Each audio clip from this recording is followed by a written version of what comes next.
¿Se escucha todo bien, ¿no, chicos? Hola, hola, hola. Buenas tardes. ¿Se escucha todo bien? ¿Alguien que me confirme, por favor?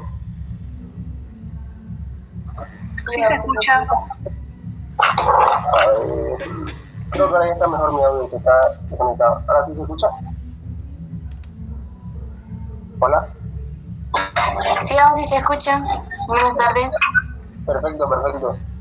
Vamos a comenzar, chicos. La verdad que me hubiera encantado programar. De hecho, quería hacerlo ayer sábado presencialmente, pero me olvidé avisarle. me acordé recién el viernes en la noche, ya era muy tarde para avisarle, creo. Y ya ahorita sábado y domingo se me complica porque me organizo para mi semana. Y porque estoy con medicina interna y pediatría, pero bueno, vamos a intentar ver lo que es lo más preguntado básicamente y lo que les puede interesar más a ustedes, porque ahorita ya no es casi tiempo de que ustedes aprendan más cosas, porque ya están en contrarreloj ya. Ahorita es que ustedes pueden reforzar lo que ya saben y concentrarse en lo que verdaderamente se cree que se puede preguntar. Así que yo lo veo perfecto que sea esta hora, si acabamos en 1 hora o 2 a lo mucho, y ya después ustedes tienen tiempo para aprenderse únicamente en lo que tienen que profundizar y en lo que muy probablemente siempre pregunta todos los años el doctor Williams. Porque igual el año pasado les hice esta resolución a los chicos, cuando fue bueno, pero ellos fueron segundo parcial, porque en el segundo les entró sangre. Pero igual, digamos, les va a servir a ustedes porque siempre todos los años igual repite el doctor. Entonces el año pasado les repitió igual varias de las que les resolví. Así que dudo mucho que este año sea la excepción. Entonces hubo una pregunta que puso, explique cuáles son las funciones de los eritrocitos. ¿Quién me puede decir así rápidamente cuáles son las funciones de los eritrocitos? Necesito que todos participen para eso, para que sea dinámico.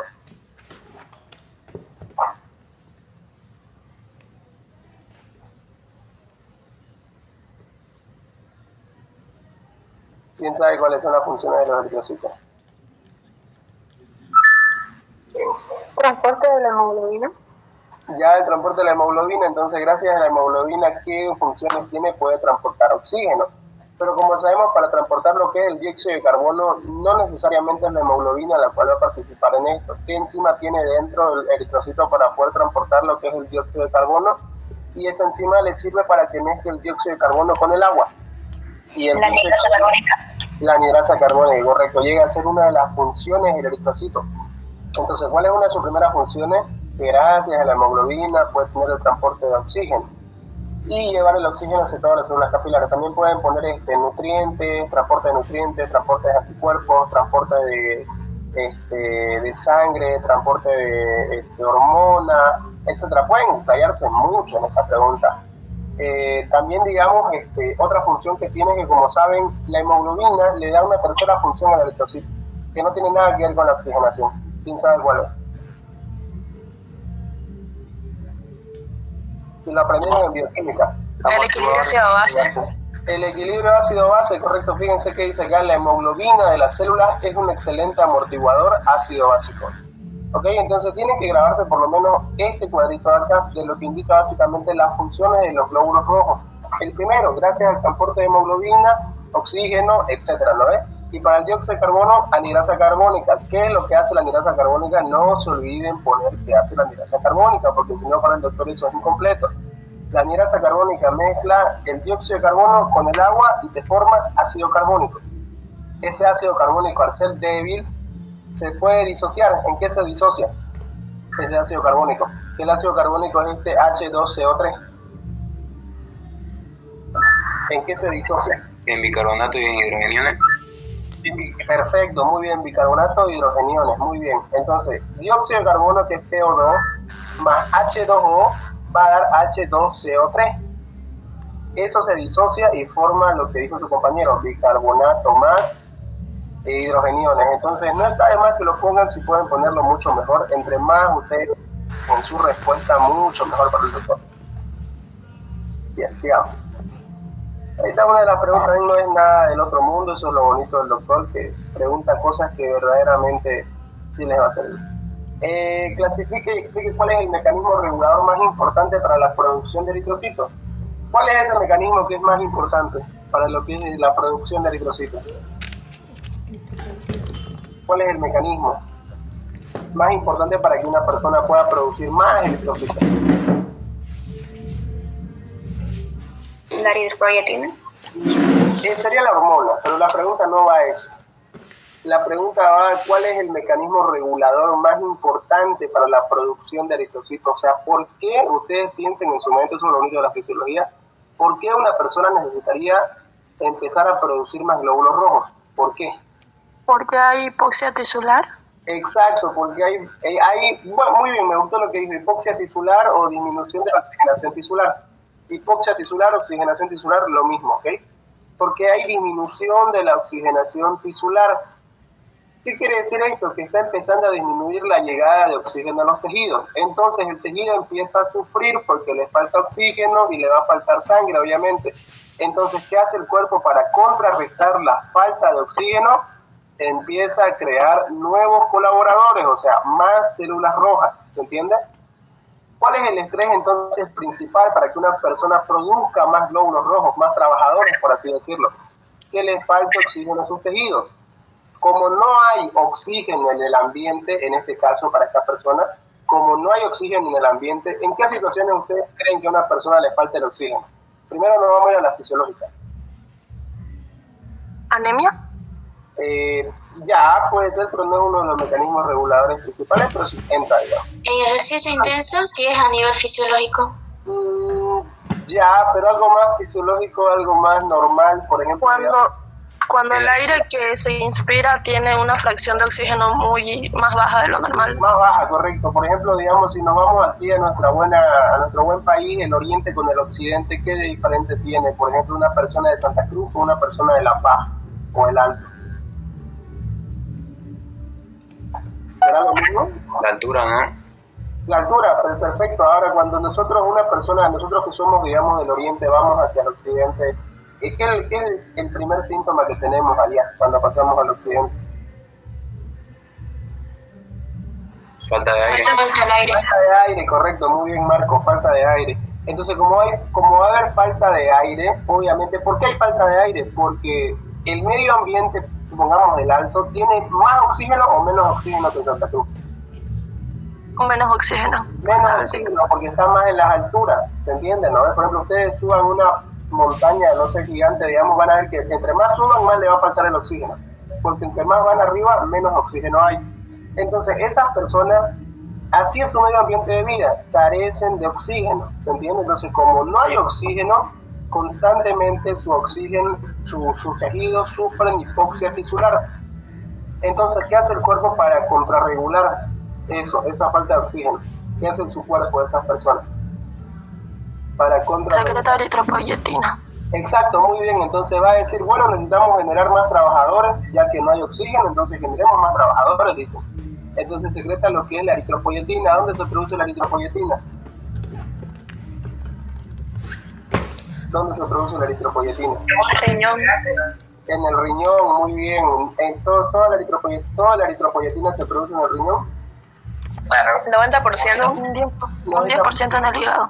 Perfecto, muy bien. Entonces esa eritropoyetina estimula la médula ósea y genera más reticulocitos, y esos reticulocitos con el tiempo van a ir evolucionando y forman glóbulos rojos. ¿Okay? Entonces, quiero que se grabe eso, de que básicamente hay personas por ejemplo, el occidente con el oriente no es lo mismo, ¿ok? Por ejemplo, digamos, por cada 2000 metros de altura que ustedes vayan subiendo, se eleva por lo menos 1% el hematocrito. ¿Cuánto es por ejemplo, o la hemoglobina también sube, por si acaso, 1 gramo de hemoglobina por cada 2000 metros de altura? Por ejemplo, acá lo normal de un hombre es hasta 13. Un hombre normal y adulto tiene que tener normalmente hasta 13 gramos de hemoglobina. Y una mujer hasta 12. ¿Okay? Eso es lo mínimo. Una mujer 12 y un hombre 13. Por cada 2000 metros de altura que sube 1 gramo de hemoglobina. Por ejemplo, si aquí un adulto normal y fisiológico del oriente de Santa Cruz tiene 13, un adulto que esté en La Paz, supongamos que tiene 4000 metros de altura, ¿cuántos gramos de hemoglobina esperan en él como mínimo? 15 gramos. 15 gramos, ¿se entiende, no? Entonces, por ejemplo, que ustedes vean a un adulto del alto alteño con 13 de hemoglobina, ya lo cuentan como anemia. Porque él fisiológicamente por cada 2000 metros de altura sube 1 gramo de hemoglobina. ¿Se entiende? Entonces, eso quiero básicamente que les quede claro, de que varía mucho, no es lo mismo tratar con un paciente del oriente, del occidente y así con otros países, ¿ok? Bien, entonces el principal mecanismo regulador más importante para la producción de eritrocitos es la oxigenación tisular. Cuando hay hipoxia tisular o disminuye la oxigenación tisular, entonces el cuerpo empieza a producir eritropoyetina por parte del riñón. Esta eritropoyetina empieza a formar las distintas fases del eritrocito y al fin y al cabo aumenta la masa de glóbulos rojos. Ahora tengan en cuenta ustedes que esto puede ser no solamente fisiológicamente, también puede ser patológicamente. Por ejemplo, si yo tengo asma, EPOC, neumonía, tuberculosis, ¿será que va a estar buena la oxigenación de mi sangre? ¿Va a tener una buena cantidad de oxígeno en mi sangre si yo tengo asma, EPOC, sabiendo que la sangre va al pulmón a oxigenarse?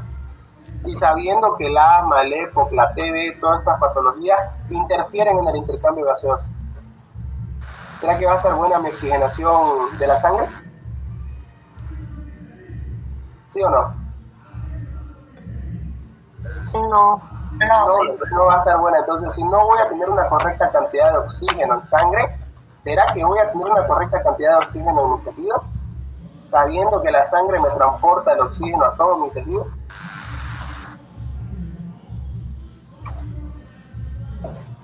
Vamos, chicos, piensen, ya tengo un día de su parcial.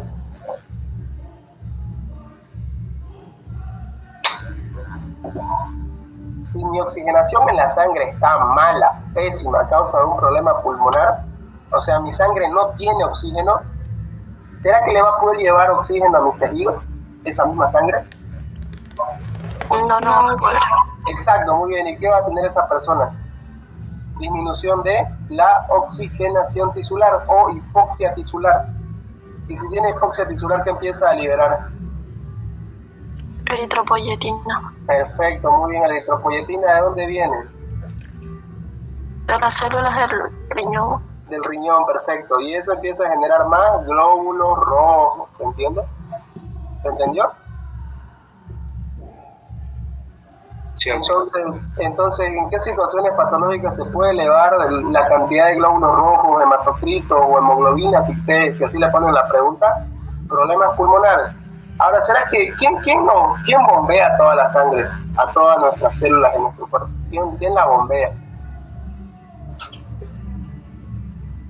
¿Qué órgano en nuestro cuerpo bombea la sangre? El corazón. El corazón, ¿no? Entonces, indirectamente, si se dan cuenta, indirectamente el corazón lleva el oxígeno a todos nuestros tejidos, ¿no? ¿O miento? Está bien, ¿no? Entonces, si yo tengo una falla cardíaca, insuficiencia cardíaca, miocarditis, pericarditis, un montón de patologías cardíacas, y mi corazón falla y no puede bombear sangre, ¿será que le va a llegar sangre a mis tejidos? No. Entonces, ¿qué va a empezar a ver en esos tejidos? hipoxia tisular. Bien, esa hipoxia tisular que va a liberar. ¿Qué va a liberar la hipoxia tisular? O para quitar la producción de qué esa hipoxia tisular. Lo dijeron hace ratito, jóvenes. Eritropoyetina. La eritropoyetina. Correcto, y etcétera, etcétera. Bien. Ahora, ¿qué pasaría si hay un paciente con insuficiencia renal? ¿Qué habilidad va a perder ese paciente con insuficiencia De renal? producir eritropoyetina. De producir eritropoyetina, correcto. ¿Y será que va a producir glóbulos rojos? No. Ya no, ya. No, muy bien, entonces pierde esa habilidad de producción de glóbulos rojos. Es muy interesante esa parte. Por ejemplo, todo paciente con insuficiencia renal, ¿qué va a tener en contraparte?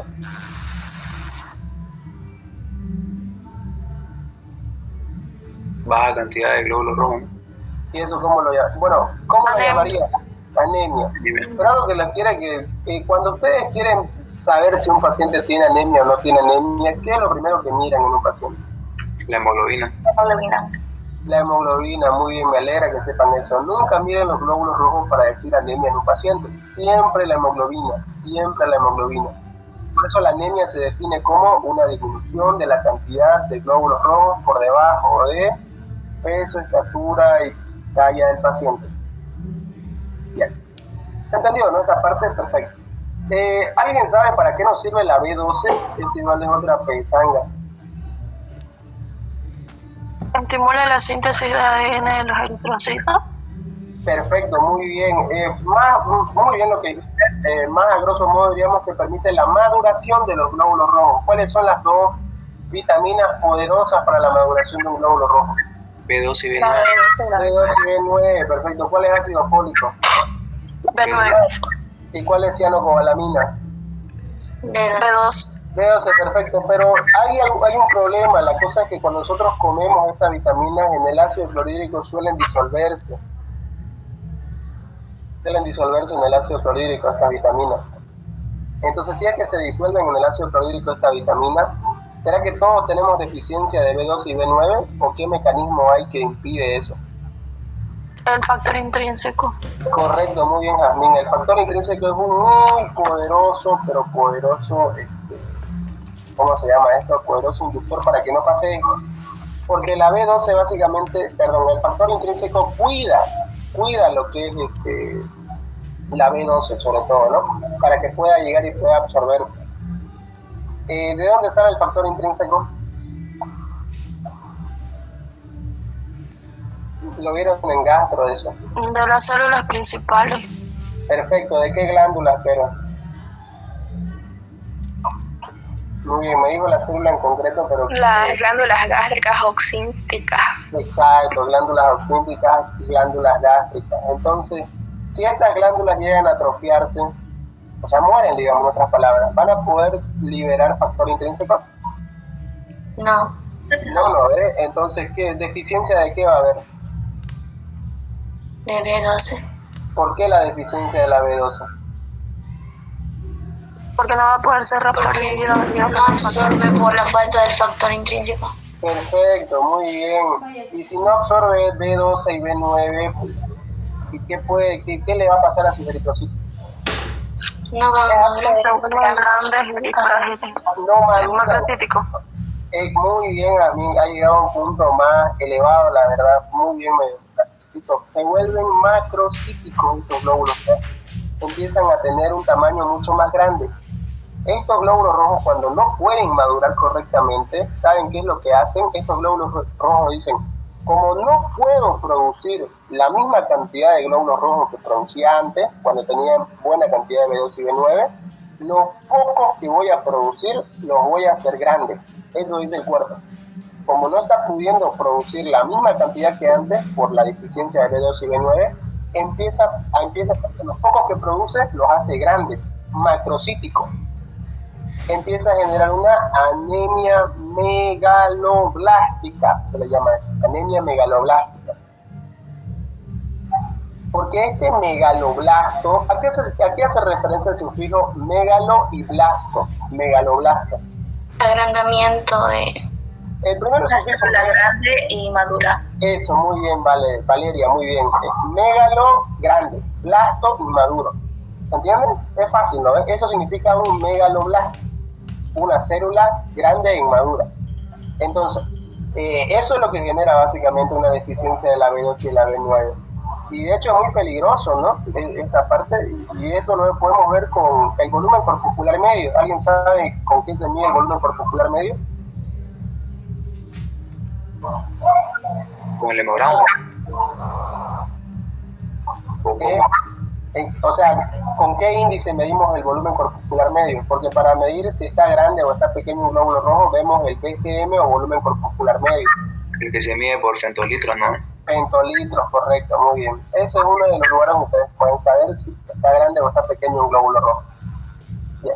Entonces, eso, tiene que responder únicamente eso, que sea una anemia perniciosa a causa de la deficiencia de factor intrínseco. Es otra pregunta. Y aquí en la diapositiva está puesto básicamente de dónde sale la respuesta, como para que solamente tengan que leer pregunta y respuesta.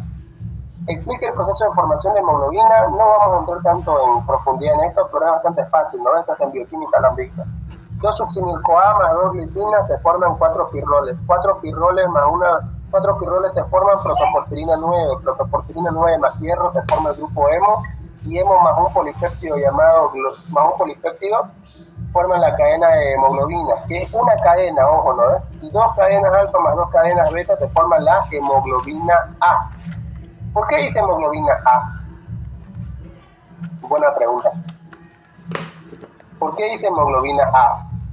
¿Será que existe entonces una hemoglobina B, una hemoglobina C? ¿Existe eso? ¿O no? Sí existe, hay otros tipos, la hemoglobina fetal, pero... Sí, existe, correcto, muy bien, Jamín. Solamente que la que tenemos en cantidades mayores en el cuerpo humano es la hemoglobina A. Pero sí hay hemoglobina B, hay hemoglobina C, y de hecho, cuando cambian estas cadenas, ahí es donde suceden lo que son los problemas anémicos, pero de carácter congénito. Cuando cambian, por ejemplo, hay personas que tienen predominancia de la hemoglobina C y estas personas tienen ciertas enfermedades genéticas, solamente porque cambió una cadena. Es interesante, es muy interesante esta parte, pero les juro que me encantaría explicarles. A mí me encanta hematología, pero el tiempo no nos lo va a permitir. Después tengo que ir a estudiar medicina interna, pero se va entendiendo, ¿no? ¿O hay dudas hasta acá? ¿Se va entendiendo o hay alguien que se está perdiendo? Perfecto, imagino que nadie. Ahora dice, explique los efectos hemodinámicos de la anemia sobre la función circulatoria. Ustedes tienen que acordarse básicamente cuántas veces es más viscosa la sangre que el agua. ¿Cuántas veces?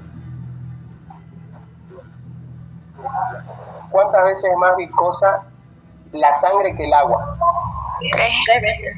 3 veces, correcto. Cuando yo digo viscosidad, bueno, se entiende, ¿no? ¿Qué es viscosidad, no? Por ejemplo, el agua es más líquida, más viscosa es la sangre. ¿Y quién es más viscosa que la sangre? Un ejemplo común, algo que comemos mucho. La miel. La miel, ¿no? La miel, ese es el mejor ejemplo de viscosidad. Ahora, para que ustedes me entiendan, ¿un elemento más viscoso es más lento o es más rápido? Por ejemplo, para que ustedes me entiendan, imaginen en su mente que está cayendo, ponen una cuchara y empiezan a voltear la miel y voltean una cuchara con agua. ¿Cuál cae más rápido? ¿El agua o la miel? El agua. El agua. ¿Y cuál es más lenta en caer? ¿Cuál es más lenta en caer? La miel. La miel. Entonces, bajo ese concepto, ¿cuál es más lento y cuál es más rápido? ¿La sangre más viscosa o la sangre menos viscosa? La sangre menos viscosa es más lenta. Ya, y la sangre menos viscosa es más rápida. Muy bien, Dafne. Entonces, una persona que tiene anemia, obviamente su sangre va a ser menos viscosa. Por lo tanto, una persona anémica, que su sangre es menos viscosa, ¿su sangre va a ser más rápida o más lenta? Más rápida, ¿no? Más rápida. Entonces, va a tardar menos tiempo en llegar al corazón. ¿Se entiende, no? Entonces, ¿va a dar más vueltas al corazón o va a dar menos vueltas al corazón? Si es que es más rápida. Más vueltas. Más vueltas al corazón. Entonces, ¿eso cómo se va a ver traducido al examen físico en un paciente así? A la vista. Su sangre, como es más rápida, su sangre llega más rápido al corazón y da más vueltas. O sea, hace más ciclos cardíacos, por así decirlo. Taquicárdico, entonces. Taquicárdico, correcto, muy bien. Eso es lo primero que van a ver en un paciente que tiene anemia, que siempre va a estar taquicárdico. Ustedes lo ven sentado, así normal, y ya está taquicárdico. Va a ser caliente ese paciente a veces, o frío en otros aspectos, ¿se entiende? Pero lo principal está taquicárdico, suele sudar a veces. de la nada por la taquicardia. Ahora, ¿qué creen que pase si ese paciente que ya de por sí en estado base, sentado, sin hacer nada, esta taquicardia? Yo como médico formado en la Universidad de Porongo, voy y le digo, vaya a hacer deporte.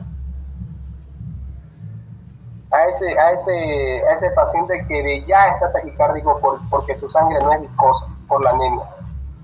Y yo voy, como un médico formado en la Jodabol, voy y le digo, vaya a hacer deporte, le digo. ¿Qué creen que pasa? Es algo muy interesante. Pues aquí va a aumentar, ¿no?, la demanda y va a producir una hipoxia tisular extrema. Perfecto, va a aumentar la demanda de oxígeno de los tejidos. Entonces, ¿quién va a actuar en contraparte para que le llegue más rápido la sangre?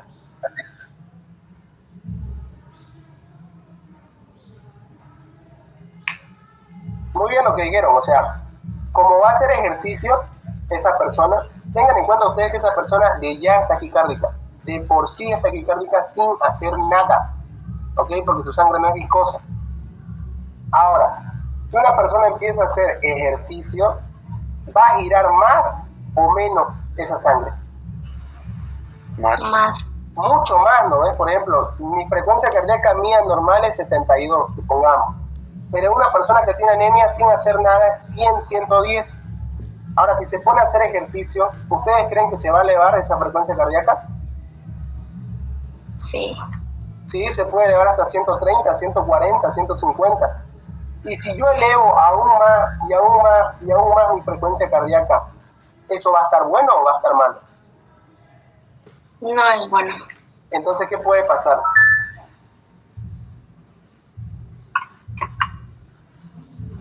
Insuficiencia cardíaca aguda.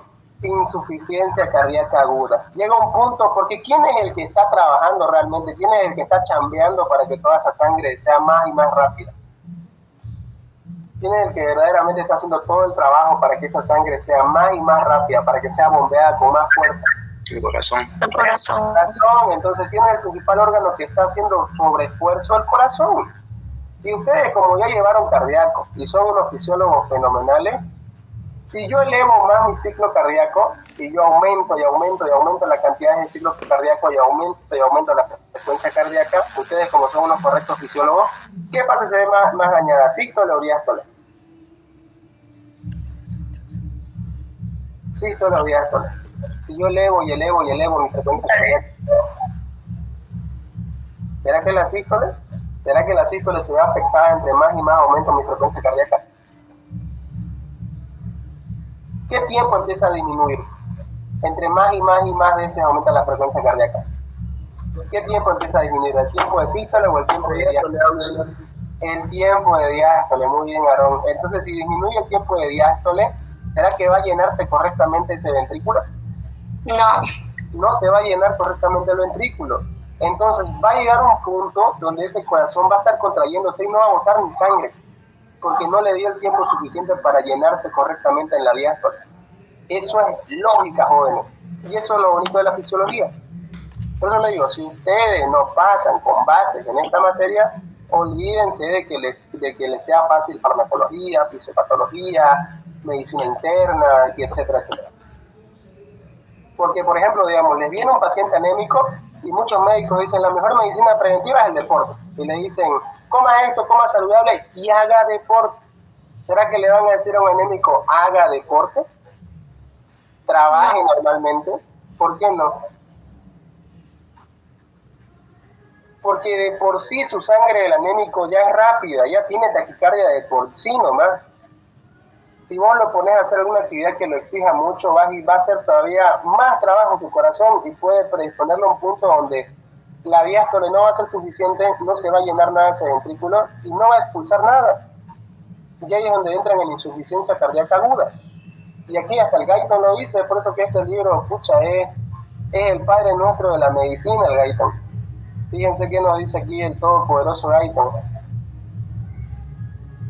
El aumento del gasto cardíaco en personas con anemia compensa en parte el menor efecto del transporte de oxígeno de la anemia, porque aunque cada unidad de sangre transportada solo pequeña cantidad de oxígeno, el flujo sanguíneo puede aumentar lo suficiente para llevar cantidad de oxígeno casi normal a los tejidos. Ahora fíjense el pero. Pero cuando una persona con anemia comienza a hacer ejercicio, el corazón no es capaz de bombear cantidades mucho mayores de sangre de las que ya está bombeando. En consecuencia, durante el ejercicio, lo que aumenta mucho la demanda tisular de oxígeno, se produce una hipoxia tisular extrema y esto puede aparecer una insuficiencia cardíaca aguda. ¿Se entendió? O hay alguien que no lo haya entendido.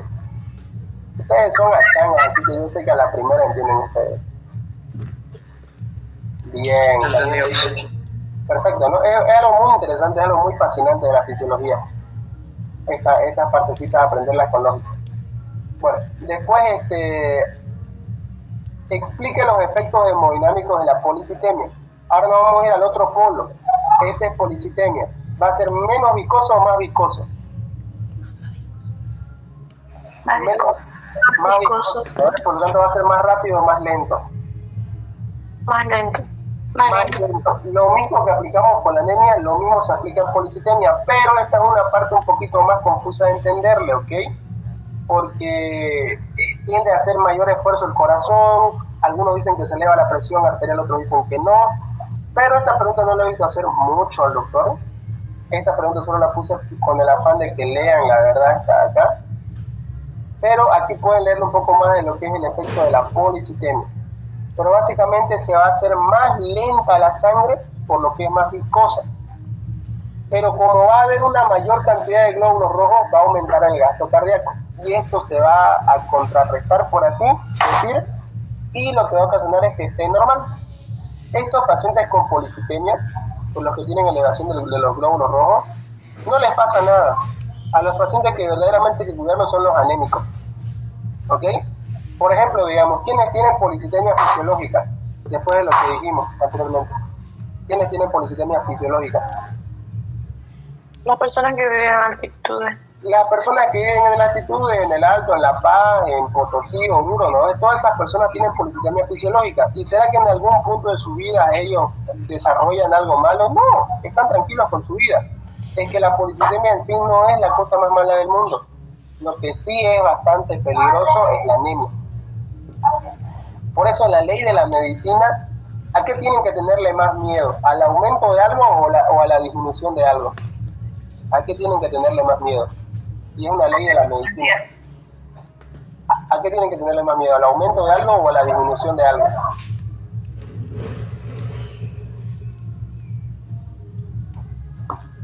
A la disminución de algo. Yo he visto pacientes con una presión arterial altísima y que están tranquilos en la vida. Pero un paciente que se hipotensa un poquito y ya se desmaya, síncope, peligro y todo.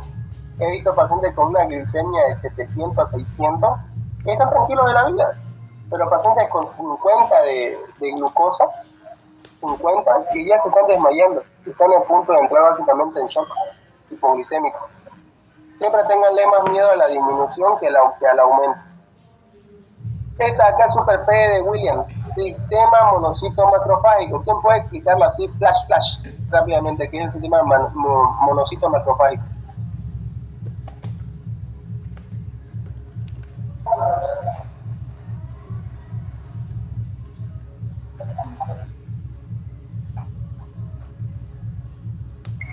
Sí, sería técnicamente de que los monocitos son como los macrófagos inmaduros en la sangre, pero una vez que estos salen de la sangre y se quedan en algún tejido específico, ya no se llaman macrófagos, sino que, por ejemplo, si se quedan en el hígado son las células de Kruger, o si se quedan en otra parte del tejido tienen otro nombre, pero siguen siendo macrófagos.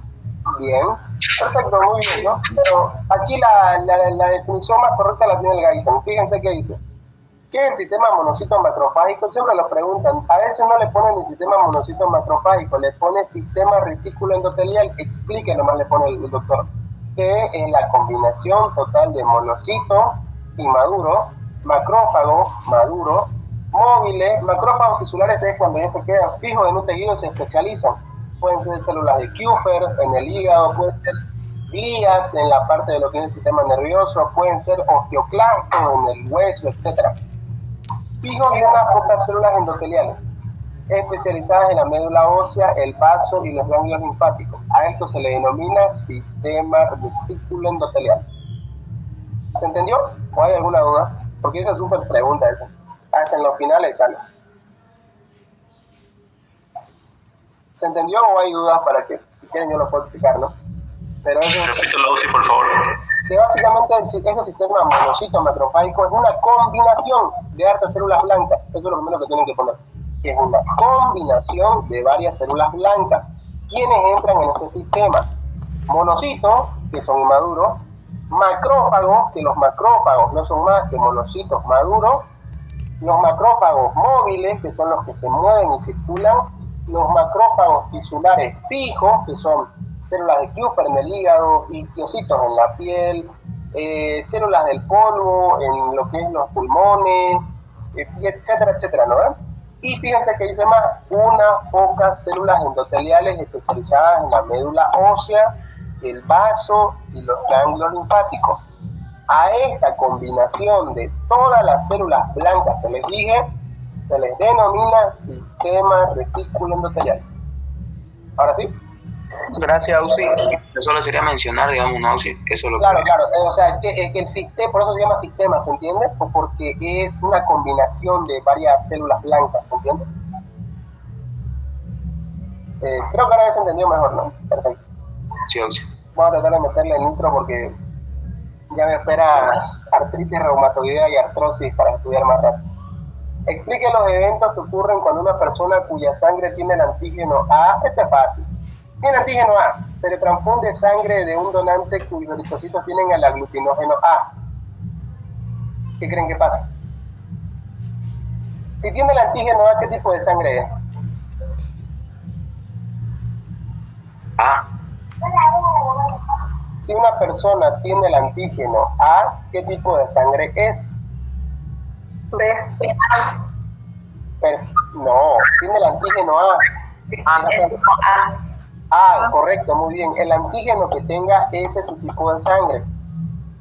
Ahora fíjense que dice, una persona, dice, explique los eventos que ocurren cuando una persona cuya sangre tiene el antígeno A, o sea, es sangre de tipo A, se le transfunde sangre de un donante cuyos eritrocitos tienen el aglutinógeno A. Ya, primeramente, ¿el donante qué tipo de sangre es? Tipo A. Dice, fíjense, el donante tiene el aglutinógeno A. ¿Qué tipo de sangre es este donante? El que va a donar la sangre. Grupo A. Tipo A. Y el receptor, que es otra persona, esa persona tiene el antígeno A. ¿Qué tipo de sangre es el receptor? Tipo A. Entonces, ¿son compatibles ambos? Sí. Sí. No sucede nada, ya que ambos tienen el mismo grupo sanguíneo y es normal que presenten aglutinina anti-B, normales. ¿Se entendió? Sí, Uzi. Perfecto, eso ya es lógica, yo se los dejo eso a su mera... Eso ya, digamos, les puede caer cualquier tipo de pregunta, B, A, B, O, y eso es lógica, nada. Indica las 4 líneas de defensa, esto igual es súper pregunta. Primera línea, macrófago tisular fijo. Acuérdense que este macrófago tisular fijo, por ejemplo, que yo me corte, espérenme un minuto, me están llamando.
Ahora sí, chicos, van a disculparme, me llamaron.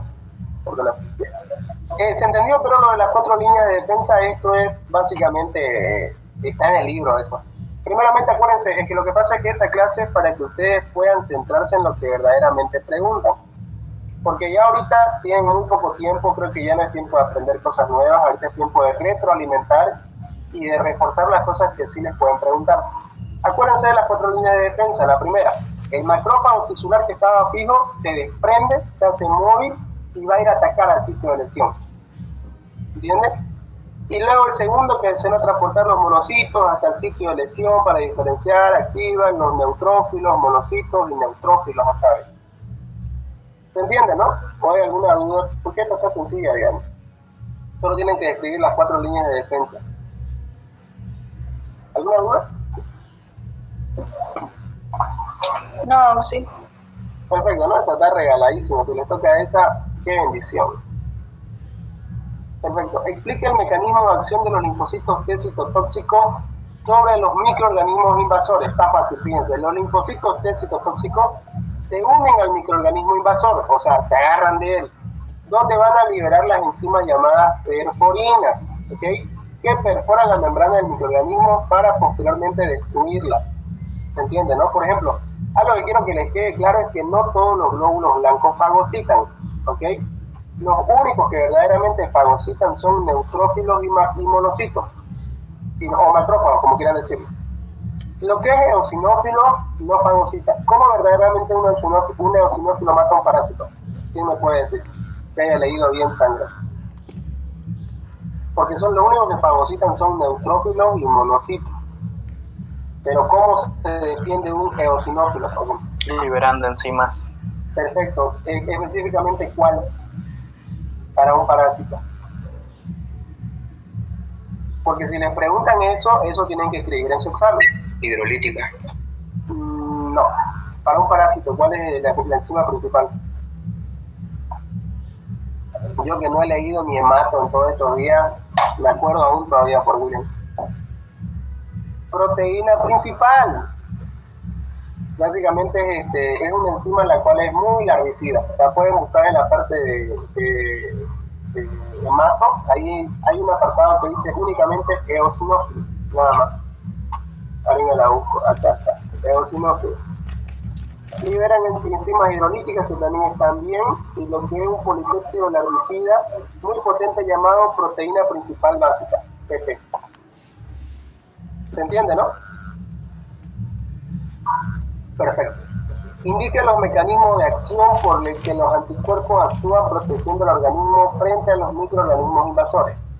Atacan al microorganismo invasor de manera directa destruyéndolo y atacan activando los factores del complemento. Nada más tienen que poner de que esta belleza, fíjense hasta cómo tienen que responder. Y es tan sencilla que solo tienen que poner eso. ¿Se entiende? ¿O hay alguna duda? Perfecto. Respuesta del macrófago, aquí está básicamente las 4 líneas de defensa. Cuarta línea de defensa.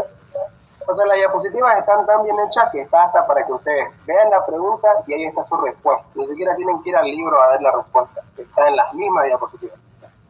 Explique cómo se da el proceso de la inflamación o efecto tabificador. Esto no lo he visto preguntar mucho, no creo la verdad que les meta esto, pero de todas formas está aquí la respuesta, de cómo hace este efecto tabificador. Para eso tienen que ver un poco de lo que es inflamación, pero si me preguntan a mí y les falta tiempo, pues esta es de las preguntas que menos les recomendaría estudiarla, porque es un poquito compleja de entenderle, por así decirlo, pero no lo sabe preguntar el tipo. Así que se las dejo ahí como una pregunta extra. Ah, sí, disculpe, la pregunta del eosinófilo, ¿sí la hace el doctor? Ah, lo vi, sí, eso sí la vi una vez. ¿Sí? Tienes que saber de todas, porque el basófilo, ¿qué es lo que hace? También se degranula. ¿Qué libera en esa degranulación?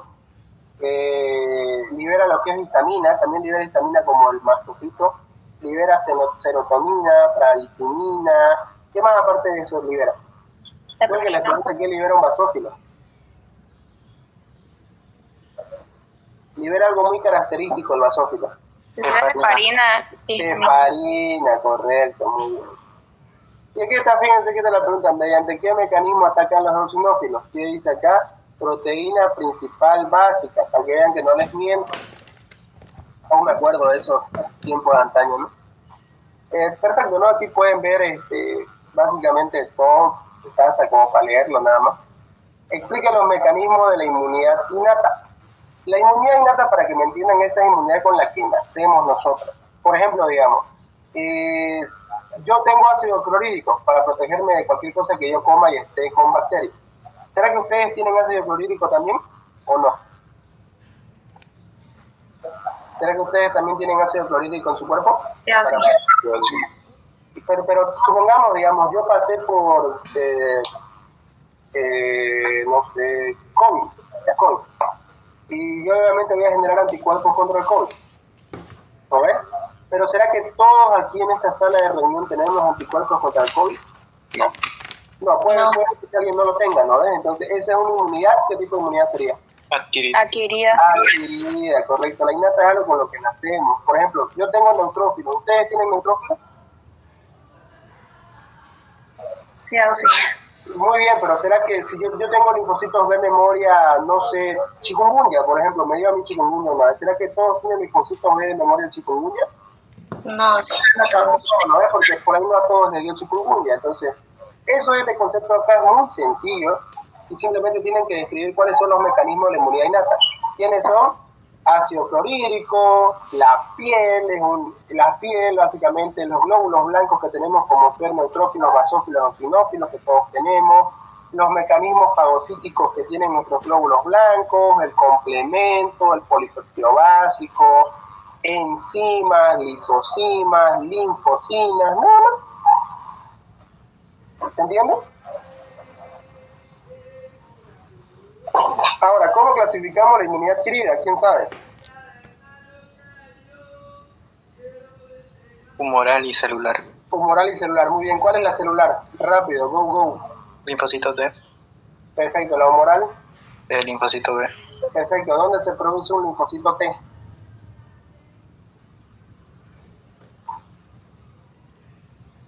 En el timo. Se produce en la médula ósea, pero maduran en el timo y en otros en la médula ósea. Perfecto, muy bien, Valeria. Esa es la respuesta más correcta. Todos creemos que el linfocito T, porque dice T se produce en el timo, no es así. El linfocito T se produce en la médula ósea roja. Específicamente, ¿a qué va el timo? A sufrir el preprocesamiento.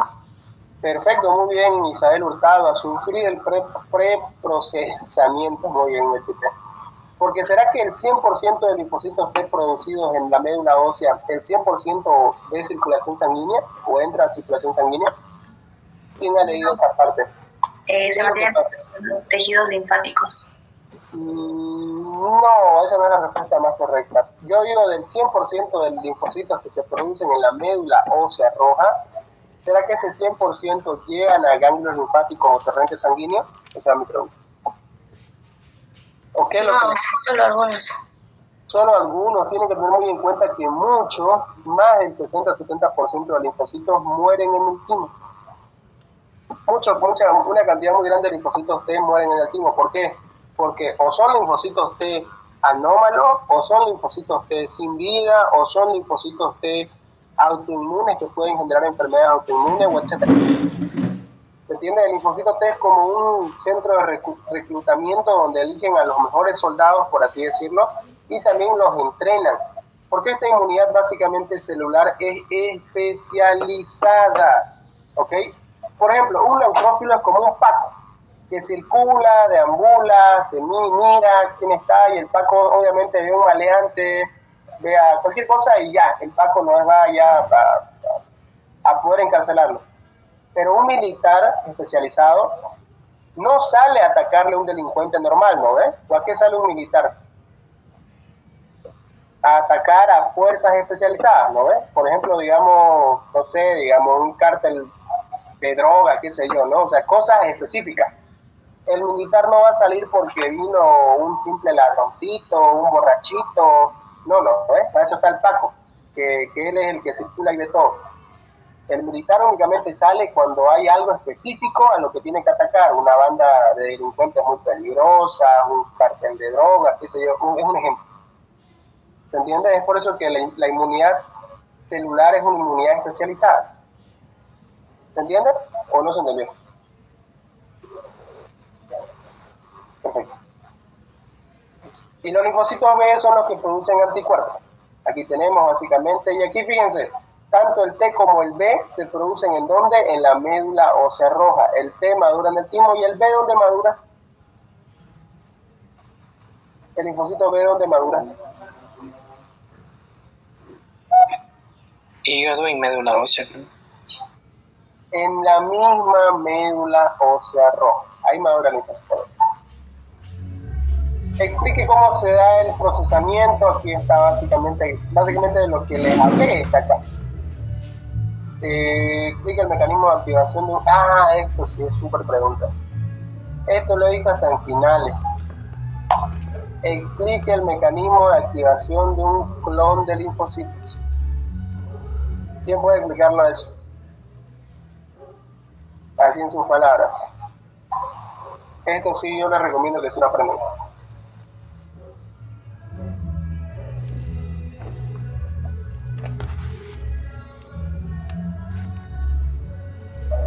O sea, es cuando un linfocito que ya está preformado, preprocesado, digamos, y es capaz de identificar a un antígeno en específico, se une a ese antígeno y comienza a producir, o sea, comienza a reproducir más y produce los clones que son idénticos al que reconoció el antígeno, digamos, para que reconozca ese mismo antígeno y lo destruya. Y también deja como unos linfocitos dormidos aparte, que son los linfocitos de memoria, para que si es que ocurriera otra vez, digamos, o sea, que atacara otra vez ese mismo antígeno, ataque con más fuerza. Muy bien, ¿cómo se llama? Isabel. Muy bien, lo que dijo todo porque fíjense que acá está parte de lo que ella dijo. Una vez que se activa el linfocito específico, o sea, el original, por el antígeno, se reproduce incontroladamente. Supongamos que el linfocito específico, el original, el originity, pilló a su antígeno que buscaba, no sé, sarampión, viruela, COVID, qué sé yo. Lo pilla y dice, bien, ya te pillé, y se reproduce incontroladamente. Y forma duplicaciones grandes del linfocito, forma hartos clones. Básicamente es lo que dijo su compañera. ¿Y qué es lo que hacen estos clones? Pues lo mismo que el original, empiezan a atacar el antígeno. Y dejan el linfocito B de memoria, lo mismo que dijo su compañera. Ahora lo mismo, sí. Esto igual fue otra super pesanga de mi final, me acuerdo. Si les preguntan función reguladora de los T colaboradores, ¿qué ponen? Función reguladora de los T colaboradores.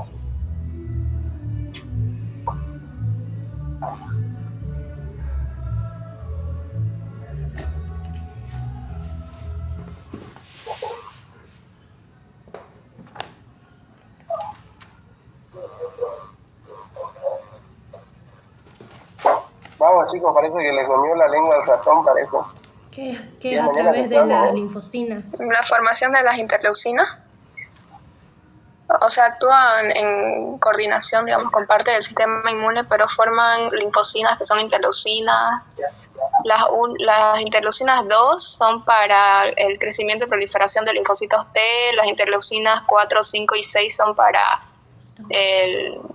la producción de los linfocitos B. Aquí está, fíjese la respuesta. Aquí dice acá, estimula el crecimiento y distribución de linfocitos B, interleucinas 4, 5 y 6.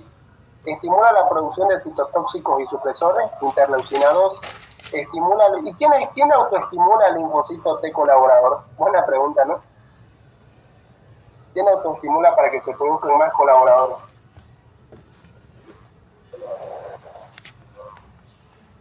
¿No es la interleucina 2?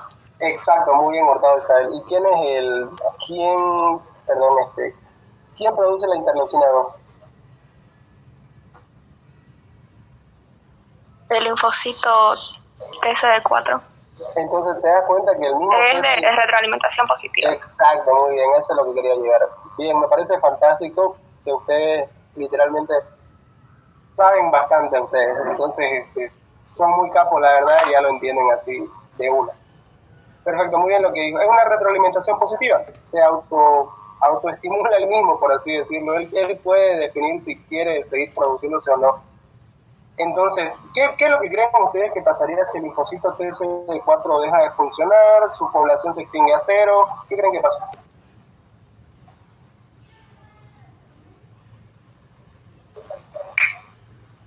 ¿No puede activar el sistema inmune? Muy bien. ¿Quiénes salen perjudicados? Porque ya no han dichas interleucinas.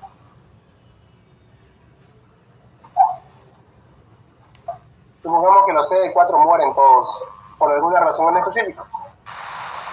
¿Qué pasa? Y ya no hay todas esas interleucinas de las que hablamos. ¿Qué pasa con todo el sistema inmune de defensa?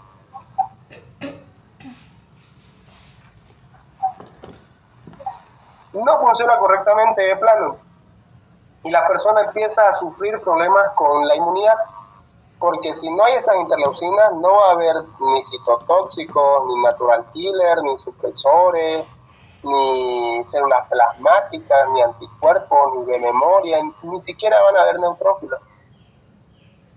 Entonces esa persona queda inmunodeprimida o inmunocompetente. Inmunodeprimida. Inmunodeprimida. ¿Y qué enfermedad ustedes vieron en bacterio que se caracteriza porque ataca a los CD4? SIDA. SIDA. Bien, muy bien. Si yo les digo enfermedad, ¿es VIH o es SIDA?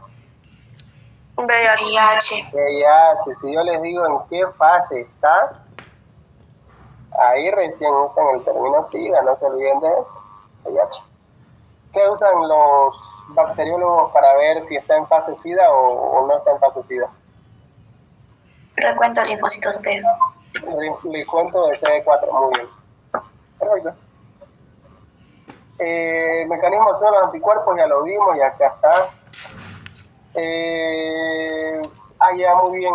¿Qué explica los eventos que ocurren cuando se emparejan mal la sangre? Si se emparejan mal la sangre, ¿qué pasa? Acá fíjense que la escucho mal.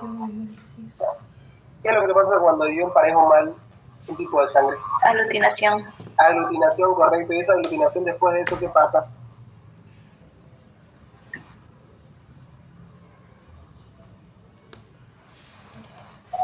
Activa el sistema. Cuando hay aglutinación, vienen los macrófagos a comerse esos glóbulos rojos. Y cuando se comen a esos glóbulos rojos y botan el desecho, ¿qué botan? Cuando estos macrófagos se comen a esa aglutinación y botan un desecho, ¿qué botan? Botan la hemoglobina. Esa hemoglobina se separa en el grupo hemo, se separa en el grupo globina, la globina se reutiliza y el grupo hemo se separa en... ¿En qué se separa? Todavía. Se están yendo muy rápido. Ese grupo hemo se separa en protoporfirina 9 y hierro, ¿se acuerdan? Ese hierro se reutiliza y la protoporfirina 9 ahora sí se transforma en biliverdina. Y la biliverdina se transforma en Vamos. Y entonces ese paciente, si va a tener elevación de la bilirrubina, ¿cómo se va a ver al examen físico hacia la simple vista? Histérico, muy bien. Ahora, tengan en cuenta que también, aparte de eso, que, ¿cómo se dice esto? Que cuando se rompen glóbulos rojos, también se liberan sustancias vasoconstrictoras. Van a la arteria renal y la constriñen. ¿Y esto qué le puede causar? Si constriñe la arteria renal, o sea, la arteria que le lleva a la irrigación.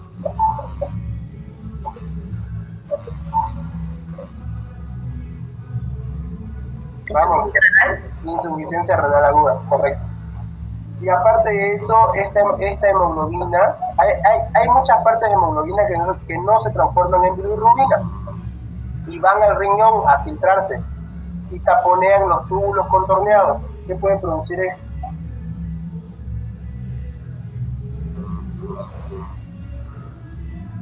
También insuficiencia renal aguda. Todo eso deberían de poner ustedes, porque son todos los eventos que pasan cuando se emparejan mal la sangre. ¿Se entendió o no se entendió? ¿Se entendió o no se entendió? Disculpen que vaya muy rápido, pero es que no hay mucho tiempo tampoco. Ya estamos sobre hora para su examen, por así decirlo. Una vez más.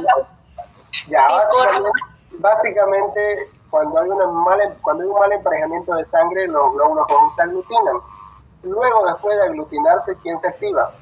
Los macrófagos. ¿Y estos macrófagos qué hacen con esa aglutinación, dijimos? Los fagocitan. Luego de fagocitar, lo que libera la hemoglobina. Esa hemoglobina se separa en grupo hemo y grupo globina. La globina se reutiliza. El grupo hemo se subdivide en protoporfirina 9 y en hierro. El hierro también se reutiliza. La protoporfirina 9 se transforma en biliverdina. La biliverdina con el tiempo es bilirrubina. Elevación de la bilirrubina e ictericia. También cuando se explotan muchos glóbulos rojos, forman sustancias vasoconstrictoras, constriñen las arterias renales y forma ira o insuficiencia renal aguda. Aparte de eso, la hemoglobina taponea los túbulos contorneados, que también te da una ira. Y aparte de eso, como se destruyen muchos glóbulos rojos, va a haber hipovolemia y eso te conduce también a una ira. De origen prerrenal, para ser más finos. Y esto no es un monólogo, jóvenes. Por eso yo les digo, uno con fisiología ni fregando ni cagando se aprende todo de memoria. Así que si ustedes quieren ir al examen diciendo esta es la respuesta del examen, aprender de memoria, no lo van a hacer. Tienen que razonarlo. Si ustedes lo razonan, les sale recontra fluido y ustedes escriben y no dejan de escribir. Pero si ustedes se lo aprenden de memoria, les va a ir mal. Porque así no es la fisiología. La fisiología no es memoria, la fisiología es razonamiento. Y por eso yo les digo siempre a mis estudiantes igual, no aprendan de memoria, razonen, ¿por qué pasa esto? ¿Por qué pasa aquello? Y si ustedes razonan, créanme que cualquier examen se les hace recontra fácil. ¿Se entendió? Creo que ahora sí, ¿no? Sí o sí. Tengo el tiempo medio hasta las 7, jóvenes, así que go. Esto está fácil, indique los porcentajes relativos de concentración, sencillo. Esto sí es memoria, esto sí no lo razonan, ¿sí? ¿Dónde nos quedamos? Sí, una sugerencia, no sé si los demás están de acuerdo, pero ya que tiene poco tiempo, ¿será que ya puede pasar a respiratorio? Ya, entonces voy a volver a mandar las pocas preguntas interesantes que vea. Sistema del complemento, pregunta, ahí está, fíjense, largo de explicar. Pero el sistema del complemento, si yo les puedo dar un consejo, es que solo expliquen esta parte de acá y expliquen 1, 2, 3, o sea, pasa la optimización, lisis, aglutinación, o sea, solo apréndanse el título. No es necesario que expliquen todo esto, ¿ok? Título nada más, 1, 2, 3, 4, 5, 6 y 7. Esto sí pregunta, ojo, pregunta sistema del complemento. Solo expliquen qué es el sistema de complemento, por qué se activa y cuáles son sus efectos. ¿Cuáles son los efectos más importantes? Ponen 1, opsonización y fagocitosis, 2, lisis, 3, aglutinación, 4, neutralización, 5, quimiotaxia, 3, activación, 7, efecto inflamatorio. Nada más. ¿Se entendió? Sí o sí. Bien. ¿Va a pasar esa diapositiva? Depende, jóvenes, de cuánto Kingdom estamos hablando, ¿eh?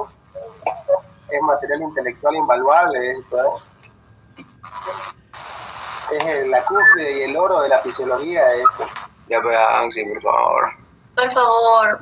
Pero jóvenes, no veo mi Kingdomcito afuera. Pase QR. Debo estar retinopático o ciego que no veo mi Kingdomcito afuera. Pase QR. Por favor, si estamos desesperados. No, mentira, jóvenes, claro que se lo voy a pasar. Para su final, ya voy a tratar de hacerles más clasecitas así, pero presencial. Claro, se las paso, no hay problema, pero acá hemos una vez. Gracias, sí. El respiratorio, a ver, respiratorio con el Gaiton. Yo no sé, me voy a ir acordando con respiratorio. Es que tenía un documento con puro respiratorio, pero lo perdí porque cambié de teléfono. Pero, aquí me voy a ir acordando. Y son muy pocas las cosas que puede. Lo bueno del respiratorio es que es muy esperable, es muy fácil saber que puede preguntar al respiratorio. Eso es lo bonito. ¿Se ve que estoy proyectando un Word? Sí o sí. Bien, este es el tercer parcial de fisiología, modelo B1, porque saben, B2, B3, B4, que cambia. Hagamos uno del primer capítulo y van a ir anotando lo que les voy diciendo. Ya, definición, tienen que saber definir entre qué expresión, vamos a poner la mano del documento. No, abajo extra, ya, perdón. Extra.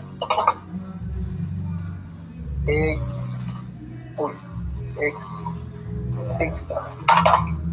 Primero, punto 1, presión pleural. Rápido, ¿quién me puede decir cuánto es la presión pleural y cuánto es la presión pleural, la alveolar, alveolar y la diferencia de presión? ¿Cuánto es la presión pleural? Rápido, go. Menos 5 centímetros agua. Perfecto, al principio, y al momento de la inspiración, cuando quiere meter más. 7,5. Menos 7,5, correcto. La presión alveolar. Al momento de la inspiración, menos 1, y A la expiración. de la expiración más 1.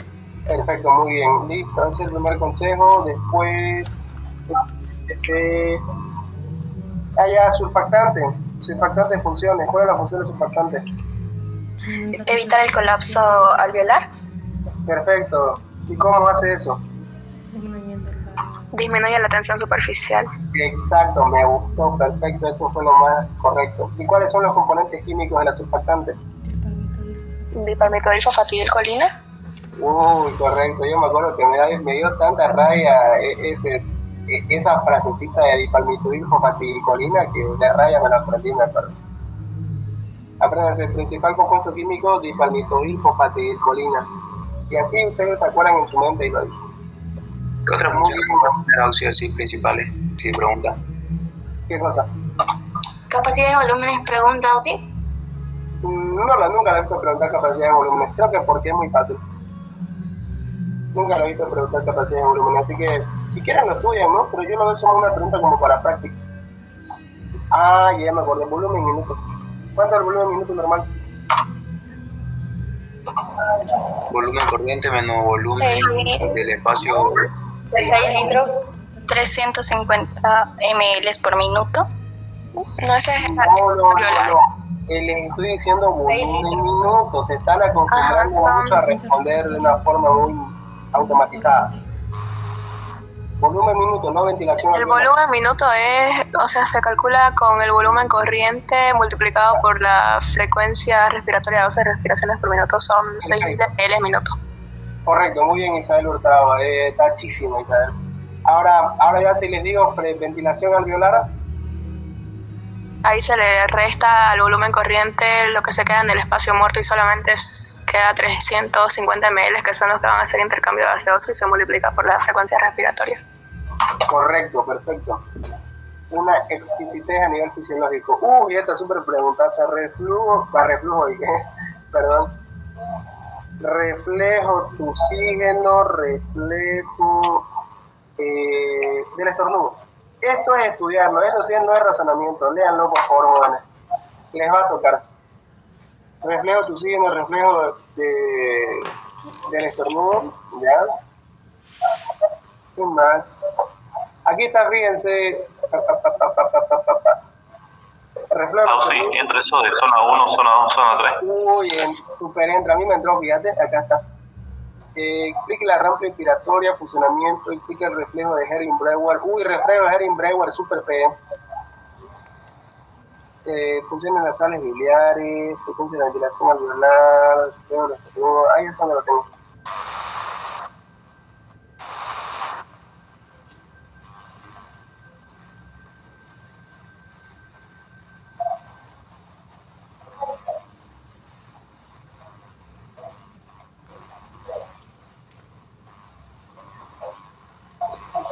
¿Se ve que estoy compartiendo un PowerPoint? ¿Que está de color verde? Sí. ¿Se ve? Ahora sí. Pregunta eso de los grupos neuronales, dorsales, ventrales. Sí. Grupo dorsal, inspiración, grupo ventral, expiración, centro neumotáxico, no se olviden, bien lo voy a añadir al documento, bien que no se acuerdan. Pero fíjense, aquí también se lo voy a pasar a este documento. Característica del flujo sanguíneo en la zona 3. La regla básica dice que cuando la presión del aire alveolar es mayor que la presión de la sangre capilar, no habrá paso de flujo sanguíneo. En la zona 3, la presión de la sangre capilar predomina en todo el ciclo cardíaco, por lo tanto hay flujo continuo. Nada más. Eso tienen que poner, es tan fácil como eso, pero entenderlo es un poco más complicado. Efecto de la disminución de oxígeno en el flujo sanguíneo alveolar local, así puntualmente lo dice. Fíjense cuál es la respuesta, me tomaste el trabajo de responder la pregunta. Cuando la concentración de oxígeno en el aire alveolar disminuye por debajo del 70%, o sea, por debajo de 73 milímetros de mercurio, los vasos adyacentes se constriñen con un aumento de la resistencia vascular. La baja concentración de oxígeno estimula la liberación de sustancias vasoconstrictoras o reducir los vasodilatadores como el óxido nítrico. También se pueden inhibir los canales iónicos de potasio, causando una despolarización, constricción continua y activación de los canales de calcio. Esto evita que la sangre se dirija a los alvéolos mal ventilados y hace que la sangre fluya a través de otras zonas de los pulmones que están más aireadas. Esta es la parte clave. Voy a poner. Voy a poner clave. A ver, para que me entiendan en español esto, yo sé que es confuso, lo entiendo. Básicamente, cuando un alveolo se encuentra mal aireado, sin la correcta cantidad de oxígeno, el cuerpo dice, aquí no voy a enviar a mi capilar a oxigenarse, ¿ok? Cuando hay un alveolo que está mal oxigenado, el capilar dice, aquí yo no voy a venir a mandar mi sangre desoxigenada.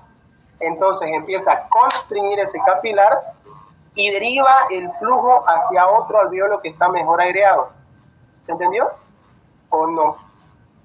Perdón, si es que, para que no se quejarnos, pero es que en sí la fisiología es muy extensa. Yo me apiado por los que están con Williams, pero salen con un conocimiento pero potente.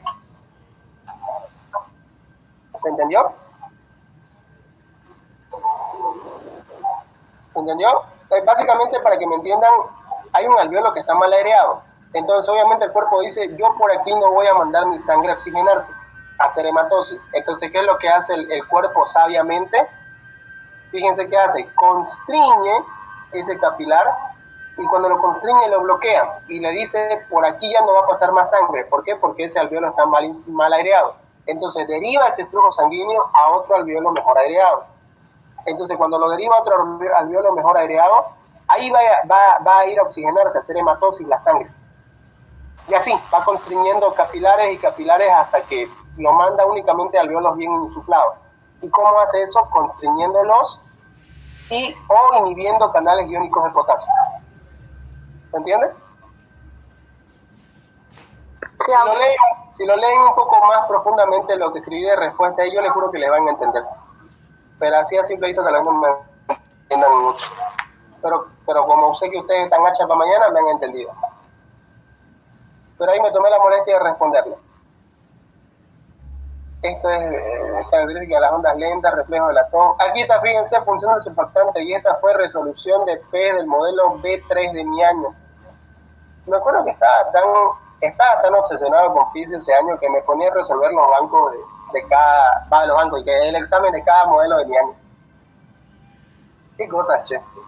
¿Y por qué está la resolución de P del modelo del B3? El documento es en Word que les pasé, es del B1. Del B2 no me acuerdo dónde lo dejé. Bien. Auxi, ese documento igual no lo puede pasar, por favor. Como después jóvenes están pidiendo que pase todo mi armamento fisiológico. Auxi, no vamos a tirar sino mañana. Pero ustedes saben, jóvenes, que panza llena, corazón contento, ¿no? Claro, pues Auxi, eso se soluciona. Claro, sí. Pasa fuera, le pasamos. Bueno, sigamos con la clase. Claro, se lo paso, no hay problema. Ya. Estábamos en el Word, ¿no? Bueno, terminamos con respiratorio, por lo menos. De ahí, endocrino más largo. Tratamos de aplicarlo hasta gastro y si me da tiempito, a las tipo 11, 12 les ayudo con endocrino, ¿ok? Pero no les aseguro nada porque estoy bien saturadito ahorita con medicina interna. Es que, van a llegar a quinto año y se van a dar cuenta que hay dos docentes, uno que no te enseña nada, pero pasás chill, con el que no metí, y otro que te exige la mierda, tipo Williams, pero es como 5 Williams, básicamente, que es con el que metí yo. Así que hay que pasar, jóvenes. Vamos, usted puede. No sé si pueda, jóvenes, tal vez me quede otro año más con ustedes. No, mentira. Hay que pasar, che. No, que está bien complicado. Digamos. Pucha, ¿cuál documento te estoy diciendo? Ya. Esto, el flujo sanguíneo intermitente, ¿qué zona es? Flujo sanguíneo intermitente. ¿Qué zona es? Flujo sanguíneo. Zona 2. ¿Y cuál es el flujo continuo? La zona 3. ¿Y en la zona 1 por qué tipo de flujo se caracteriza? Ausencia de flujo en todo el ciclo cardíaco. Ah, y esto me acuerdo que me hizo dibujar a mí porque este fue mi examen de mí. Por eso es que yo era del B1. Cuando yo pasé el piso yo era B1. El tercer parcial me acuerdo que fue el único donde me pude sacar 15 de 15. Por eso tenía la respuesta y Todingo lo transcribió en Word y se lo presenté al doctor para decirle que estaba bien, ¿de acuerdo? Mucha huevada. Explique la presión de oxígeno. Esto es súper pregunta y aquí les hace graficar. Les dice, explique la presión del oxígeno en el extremo capilar y venoso. Y tienen que dibujar esto. Y les puede tocar de oxígeno como les puede tocar el dióxido de carbono. Y ahorita me desbloquearon un recuerdo, al B2 le tocó dióxido de carbono. ¿Se entienden? Sí, Auxi. Tenía esta pregunta, ¿no? Explique la función del grupo respiratorio dorsal. ¿Qué hace el dorsal? ¿Qué hace el dorsal? Se encarga de la respiración básica, del ritmo de la respiración básica. No es la respuesta. El grupo respiratorio dorsal. Pero bueno, sí, no, pero tenemos después las neuronas, lo que son del grupo dorsal y ventral. ¿Se acuerdan la diferencia entre ambas? Es que en el inicio dice que el dorsal es para la inspiración y el ventral es para la expiración. Eso es lo que, más que todo lo que tienen que recalcar. ¿Cuál es la inspiración y cuál es la expiración? Eso le gusta al doctor. Que ustedes recalquen cuál es de inspiración y cuál es de expiración.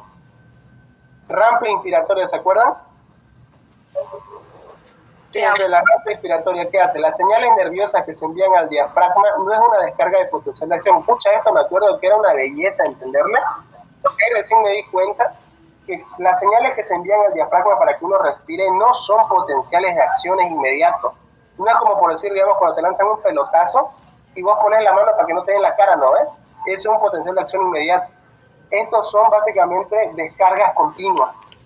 Por eso que cuando uno respira, no respira pues de golpe, ¿no ves? ¿Quién respira así, digamos, de golpe mete aire y de golpe saca aire? Nadie. Uno respira lentamente, mete aire y lentamente bota aire. Esto sea porque no es un potencial de acción inmediato. Es básicamente, es una descarga continua, para que me entiendan. Por eso dice que la respiración normal empieza débilmente y aumenta de manera continua, a manera de rampla por 2 segundos y después se interrumpe por 3 segundos, permitiendo el retroceso elástico. Si no fuese así, ocurrirían jadeos inspiratorios. ¿Se entendió?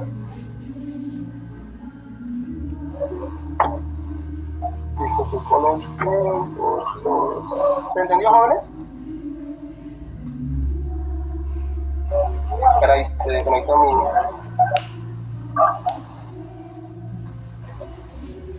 Pucha, bueno. Es harto, ¿no? Hartísimo. El reflejo de Hering-Breuer. Fíjense que el reflejo de Hering-Breuer es igual, pregunta harto el doctor. Los receptores más importantes que controlan la respiración están localizados en las paredes de los músculos bronquiales y de los bronquiolos y son denominados receptores de la distensión. Estos transmiten señales del vago a los grupos respiratorios dorsales. Cuando los pulmones están sobreinsuflados, básicamente para que me entiendan, este reflejo, para no aburrirle, evita de que el pulmón se hiperinsufle, porque el pulmón es como un globo, y como saben, un globo cuando ustedes lo sobreinsuflan, revienta. Entonces, para que un pulmón no reviente, existe este reflejo. Entonces, cuando el pulmón se sobreinsufla, este Hering-Breuer te corta la rampla, y ya hablamos de la rampla acá. Entonces, Hering-Breuer, ¿qué hace? Evita la sobreinsuflación del pulmón. ¿Cómo lo hace? Cortando la rampla inspiratoria. ¿Cómo conocemos este mecanismo? Reflejo de Hering-Breuer. ¿Se entendió o no? Sí. Perfecto, muy bien. Isabel está on fire, literalmente. ¿Cómo afecta la estimulación simpática esto de estropagasto? Motores del estómago, absorción de la aminoácidos. Ya, aquí vamos a poner los extras. Reflejos de estornudo, de oxígeno, tipos de zona. Y lo bueno es que como la estamos haciendo temprano la clase, tienen un montón de horas para estudiar, tipos de zona. Esperen, estoy viendo el Gaiton porque me va a detonar recuerdos que yo me voy a acordar y les digo. Diferencia de expresión, no.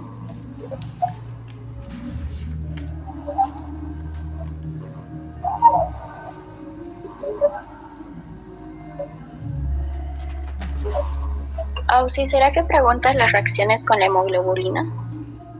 No le he visto preguntar eso.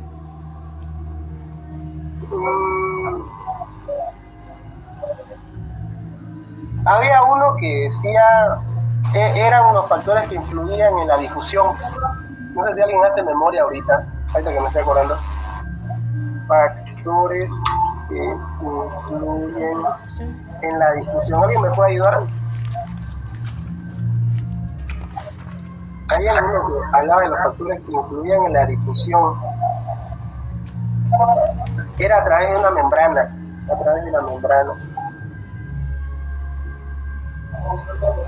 Sí, ya me acordé. Esto fue pregunta del B2. ¿Quién me puede decir cuáles son? El grosor de la membrana. Perfecto, ya lo pillé. Grosor de la membrana, siga. La diferencia de presiones y la solubilidad, o sea, la solubilidad de cada sustancia. Perfecto. Primero, grosor de la membrana. Segundo, área superficial de la membrana. Tercero, coeficiente de difusión del gas. Y cuarto, diferencia de presión parcial del gas. Página 522. Listo. Ahí está con página más. ¿Qué más quieren? Listo. ¿Qué más? Capacidad de combustión del oxígeno, de carbono, transporte de oxígeno.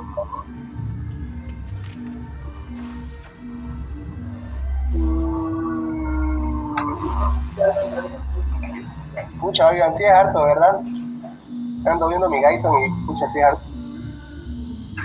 Sí, lo que es endocrino es más después podemos hacerlo, o ahorita saltemos, porfa. Pucha, no preparé muchas cosas para endocrino, eso sí. Tengo unas cuantas, pero no todas. Es que endocrino es más larguito de explicarles y no me va a dar, en serio. Ahorita me va a dar para terminarles gastro más, cabal, porque gastro es corto. ¿A las 7 va a aplicar algo? Si me da tiempo a las tipo 10, les puedo explicar un poco de endocrino. Si me da el tiempito, si no, igual les paso pro tips escritos de puro endocrino. ¿Les parece? Ya, sí, pero ahorita va a aplicar a las 7, ¿no? Gastro ahorita. Eso es lo más importante de oxígeno. Tengan en cuenta que en respiratorio no va a ser puro respiratorio su examen, tampoco va a ser puro hemato. Así que con que estudien las preguntas que se hacen, listo, ya la hicieron linda. No se preocupen. Por eso yo siempre digo, no siempre el que saca más notas es el que estudia más, es el que estudia de forma más inteligente. ¿Se entiende? Porque si el que trabaja más fuera el más recompensado, el burro sería el dueño de la granja, dice mi madre, ¿no? Vaya concepto, ¿no? Por eso hay que trabajar y estudiar inteligentemente. Así que con que estudien todo esto de acá, los puntos importantes, belleza, ya lo hicieron. Aquí voy a meterles aquí y estudiar dióxido de carbono. Y estudiar dióxido de carbono. Acá le voy a poner estudiar zonas. Acá le voy a poner los otros reflejos más. Aquí le voy a poner volumen y minuto más, porque eso también pregunto. Volumen, minuto más. Listo. Aquí le voy a poner y estudiar el ventral. Sí, neumotáxico más. Centro neumotáxico.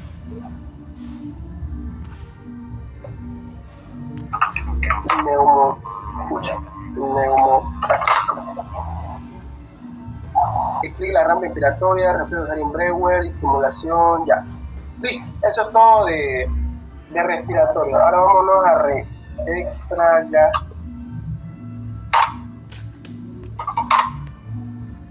¿Se acuerdan cuál es el plexo que controla cada cosa en gastro? Eso es pregunta.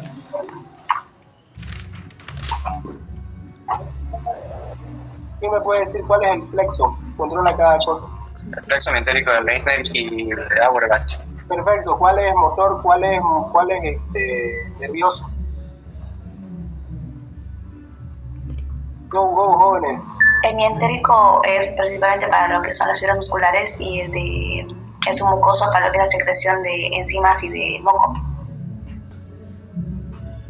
Perfecto, lo que dijo tu compañera, estudiar. Lo bueno, como estamos acabando rápido, mucha belleza para que sigan estudiando. El capítulo 63 es el primero. Aquí lo único que le va a preguntar es control nervioso. Función. Tipo de neurotransmisor secretado por las neuronas, no. Ahora vamos a hacer ventilación, reflejo, flujo, dorsal, Erin-Brewer, estimulación simpática, hecha. Acuérdense cómo afecta la estimulación simpática en el control autónomo del aparato gastrointestinal. El sistema nervioso simpático inhibe la actividad del tubo digestivo de dos formas. Esto fue súper pregunta. Mediante un discreto efecto directo a la musculatura lisa del tracto intestinal de noradrenalina, que lo inhibe, y esto es muy importante, salvo a la muscular y mucosae. A esa sí la excita. Súper pedera eso. Y mediante un efecto inhibidor de la noradrenalina sobre las neuronas del sistema nervioso entérico. Acuérdense de eso. Y ahora el proyecto, el otro modelo banco.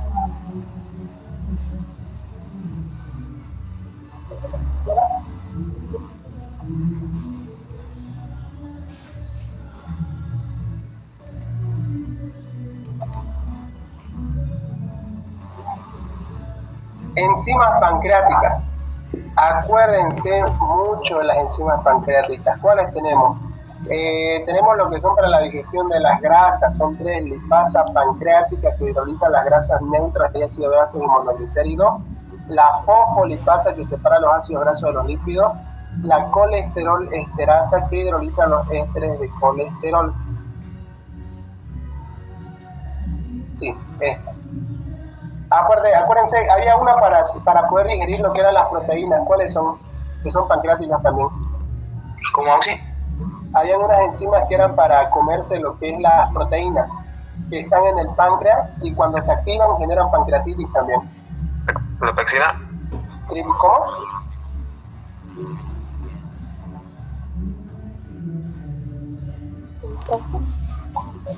No es la pepsina. Sí, la pepsina no viene del páncreas. Tripsina. ¿Te acuerdan? ¿Te acuerdan del tripsinógeno? Hola, ¿se escucha? Son 3, ¿no? Sí, tripsinógeno, la que se transforma en tripsina, la quimiotripsina y la carboxipolipeptidasa. ¿Te acuerdan?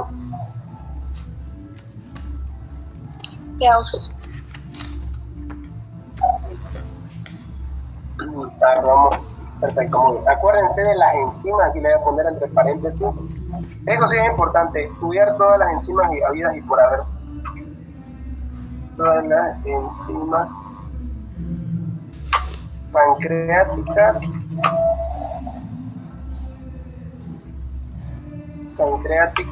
biliares y...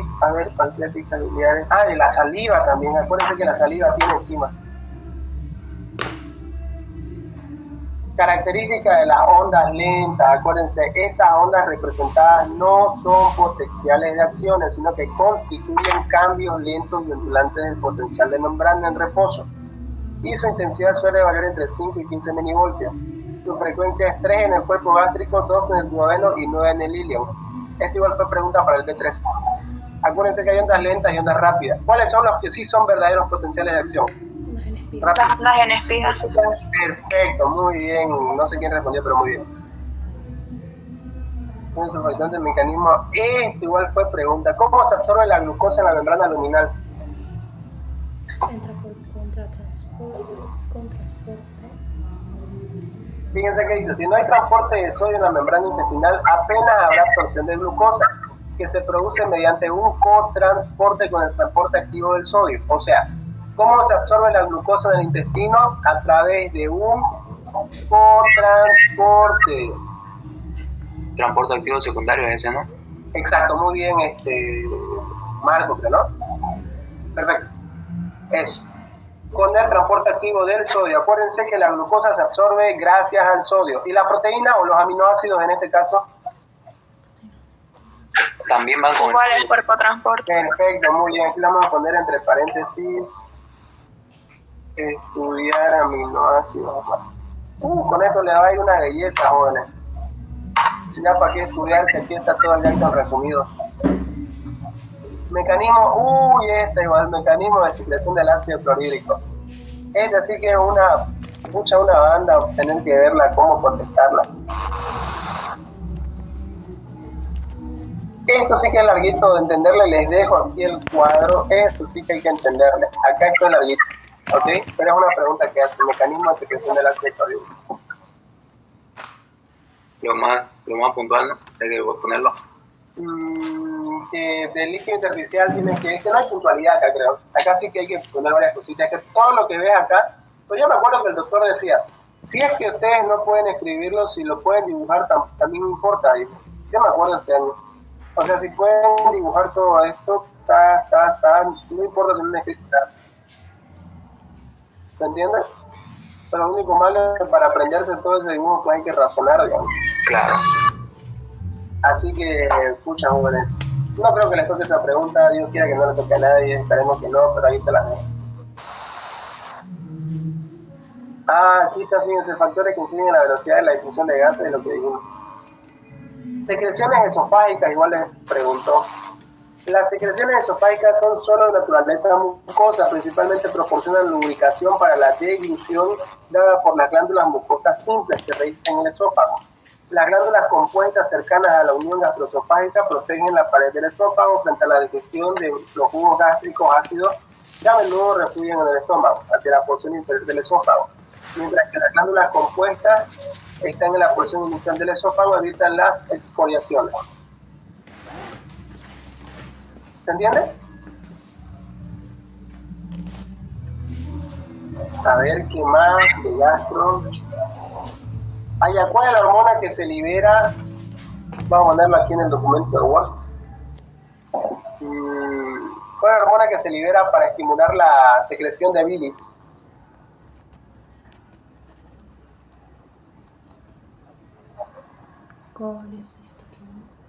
¿Cuál? ¿Secretina? No. Hormona. La colecistoquinina. Colecistoquinina, muy bien. Acuérdense, aquí lo voy a poner flexión entérico de Auerbach, hormona, que lo pone cuál es la hormona que estimula la contracción de la vesícula biliar. Hormona que estimula la contracción de vesícula.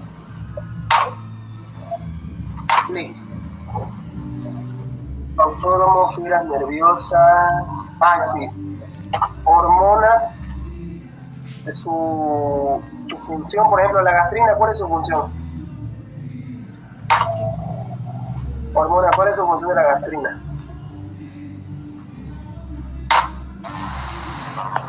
Estimular ácido clorhídrico.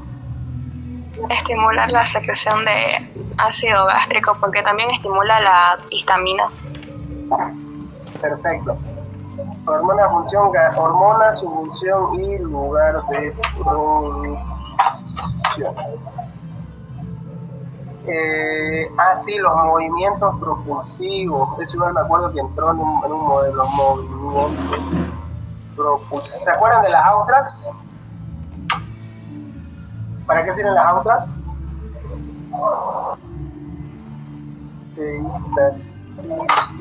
Eso es pronto.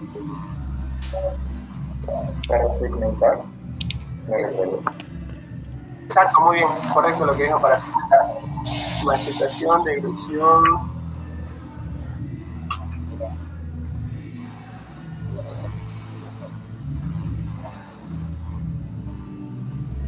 Uy, sí me acuerdo que preguntó esto. Mezcla y propulsión de alimentos en el estómago. Es igual. ¿Y cómo se da el vaciamiento?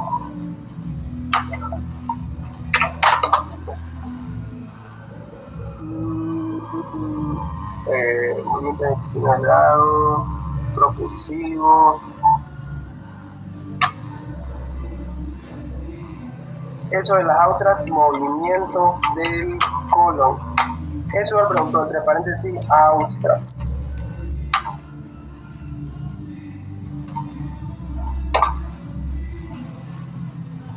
Sí, y pregunta eso de los procesos de masticación y deglución.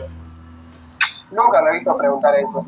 Y yo me acuerdo que lo estudié harto esa parte, o sea, cómo se da la masticación, porque la deglución en sí es larga.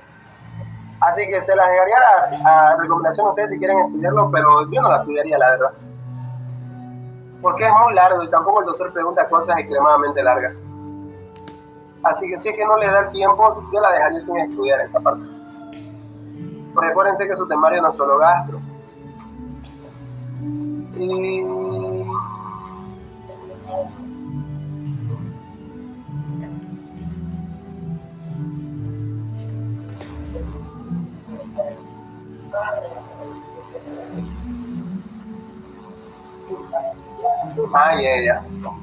ya me acordé. La saliva, producción,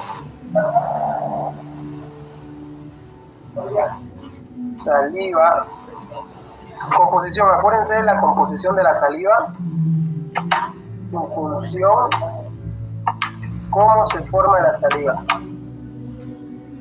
Acuérdense que tenemos los acinos salivares que son para formar. ¿Se entiende?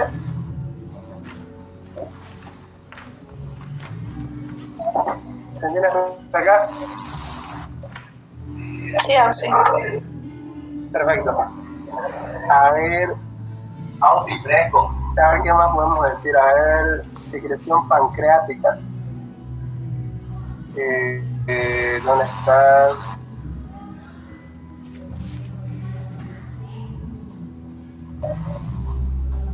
Secreciones pancreáticas. Pancreática, funciones y hormonas.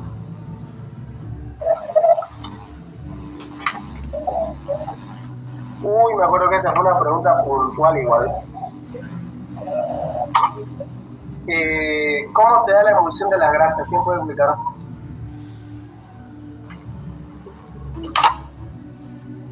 ¿Cómo se da la emulsión de las grasas?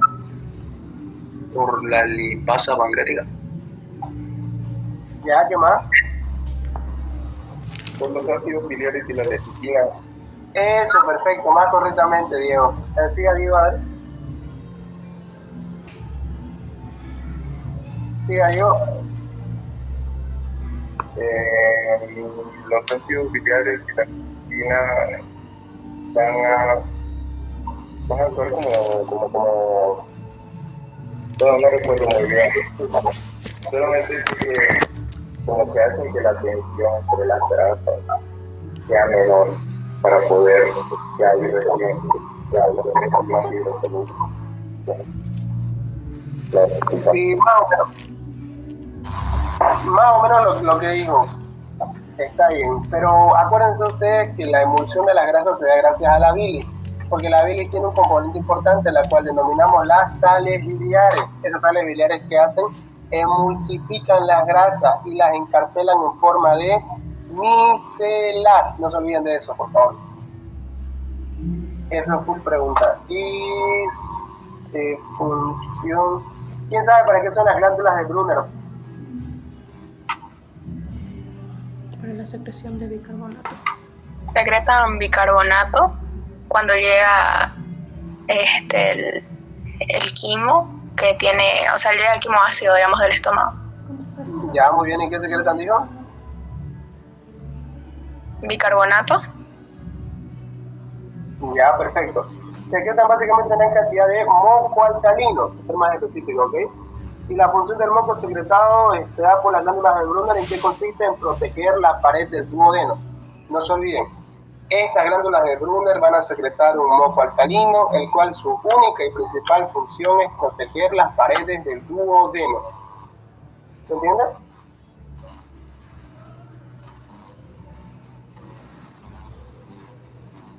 Bien, y absorción de aminoácidos y glucosa.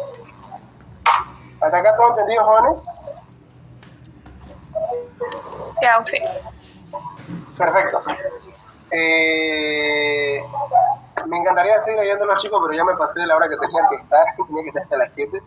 Pero bueno, traté de darme un poco de tiempito para ustedes, jóvenes, a pesar de que estamos con otros pendientes más, ¿no? Pero es una forma mía de contribuir con mi carrera, la verdad.